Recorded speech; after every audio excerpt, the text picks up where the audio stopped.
Bonjour les potos. Alors, c'est mon premier tutoriel. Je le fais uniquement pour vous parce que c'est le but un petit peu d'Amorphati, hein, c'est de former les gens, enfin les former, nous former nous, enfin vous former toi, Koné, et toi, Alex. Alors, je vais reprendre les étapes de l'AREA pour que ce soit simple.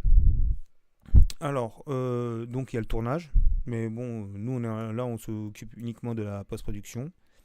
Alors, les étapes. Le premier, c'est le dérochage. Qu'est-ce que c'est que le dérochage en fait? C'est prendre tous les rushs qu'on a fait et les visionner les uns après les autres et déterminer s'il y a des parties qui nous plaisent ou ne nous plaisent pas. Dans DaVinci, c'est ce qu'on appelle le média. Media bin. Ouais, enfin, voilà, c'est ce qu'on appelle le média. La gestion de la page média. Euh, Franchement, je pense que c'est pas forcément nécessaire d'utiliser DaVinci parce que Premiere Pro en fait gère beaucoup mieux la puissance d'un ordinateur. Donc avec un ordinateur plus faible, on arrive à faire des choses beaucoup plus fluides avec Premiere Pro. Mais comme on a décidé d'utiliser qu'un seul logiciel, parce qu'en plus il est gratuit, c'est DaVinci, je me suis dit je vais vous faire juste un tutoriel là-dessus, parce que comme ça, moi, ça m'évite de le faire. Donc le dérochage et le montage, il y a des tutoriaux en français dont je vous avais déjà parlé, qui sont assez corrects. C'est sur la page Corans. Je sais même plus comment elle s'appelle d'ailleurs, sa Corans. Alors attends, j'essaye de revenir en arrière. Voilà, bon, alors, ok, ça me fait chier cette merde. Connexion de merde. Voilà, donc la page c'est Corvans Prod. Voilà, ça permet d'avoir des tutoriaux qui sont sur les médias et sur le montage assez clairs et en français. Alors vous allez dans playlist. Dans playlist, vous allez dans DaVinci Resolve 15. Et là, normalement, je ne mets pas le son, on n'a rien à battre. Là, vous allez voir. Alors, vous pouvez évidemment voir l'introduction, le prérequis, comment télécharger machin, gestionnaire de projet, database, etc. autour de l'interface. Mais bon, pour le dérochage, ce qui vous importe, c'est le média 1, média 2, média 3, média 4 et média 5. Et média 6. Pour le montage, vous avez mes montage 1, montage 2, montage 3, montage 4, montage 5, montage 6 et montage 7. Voilà, c'est des petits tutoriaux de 15-20 minutes maximum. Je pense que c'est suffisamment explicite. Alors, pourquoi du coup faire un tutoriel sur l'étalonnage? Parce que l'étalonnage, en fait, on va vous donner des techniques, mais on va pas vous expliquer en fait le workflow qu'on utilise. Et ça va être casse-couille, parce qu'en réalité, il y a une méthode très stricte à utiliser pour parvenir en fait à faire un bon étalonnage. Donc du coup, moi je vais vous donner une technique. Je vais pas utiliser je vais peut-être pas vous donner totalement la technique qu'on utilise avec par exemple la charte de couleur et la charte de gris, parce que malheureusement, ben, on l'a pas utilisé sur ce tournage. Peut-être qu'on l'utilisera sur le prochain. Donc dans ces cas-là, je rajouterai un tutoriel. Mais au moins, je vais essayer de vous montrer comment on fait l'étalonnage de façon correcte. Parce qu'en fait, il y a deux phases et les deux phases sont pas du tout réalisées de la même façon.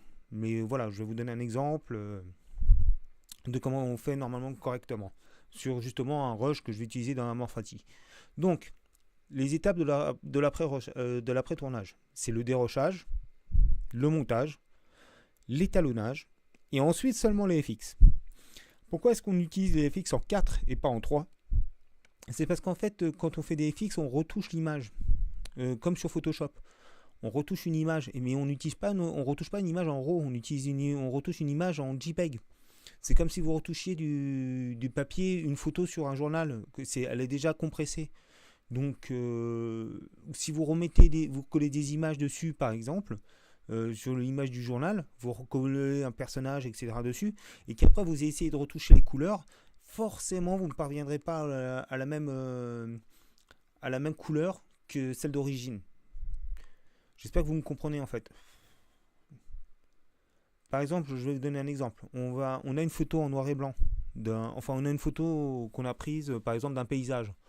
On va dire, je sais pas moi, de montagne, voilà, en coucher de soleil. vous la retouchez, etc. La photo elle est bleue, etc. Il y a un contraste un petit peu poussé. Et ensuite, vous décidez d'ajouter un FX, genre un vaisseau de Star Wars qui passe dessus.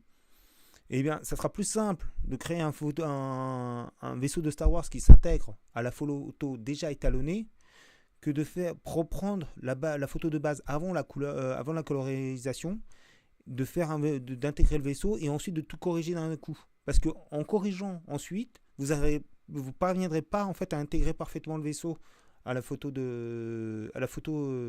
originale. Ça va se voir tout de suite que le FX est pourri. Donc normalement, ce qu'on fait, c'est on colorie d'abord la photo de fond et ensuite on fait les corrections, genre les collages pour le montage. Enfin, pas pour le montage, pour les FX. Et ensuite, une fois qu'on a fait les FX, on retouche l'étalonnage du résultat pour qu'il s'intègre parfaitement en fait avec les autres plans, pour qu'il y ait une harmonisation. Du coup, si on reprend l'étage 3, on a l'étalonnage qu'on a fait sur toute la séquence, on enregistre les vidéos sur lesquelles on veut faire des FX, on fait les FX sur ces vidéos et on enregistre ces vidéos faites avec des FX, on les renvoie dans le montage et à partir de là, on fait des retouches étalos sur les plans où il y a des FX pour qu'ils s'intègrent aux autres plans. Voilà, donc normalement c'est mon premier tutoriel, c'est très simple, mais au moins ça vous explique exactement le workflow, comment on doit le faire en fait pour que ça soit correct.